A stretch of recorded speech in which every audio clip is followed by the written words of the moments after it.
وإذا قرئ القرآن فاستمعوا له وأنصتوا لعلكم ترحمون واذكر ربك في نفسك تضرعا وخيفة ودون الجهر من القول بالغدو والآصال ولا تكن من الغافلين. بسم الله الرحمن الرحيم.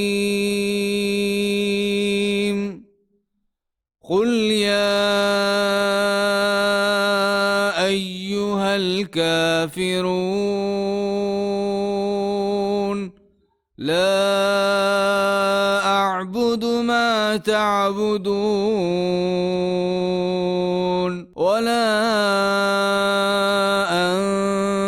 أنتم عابدون ما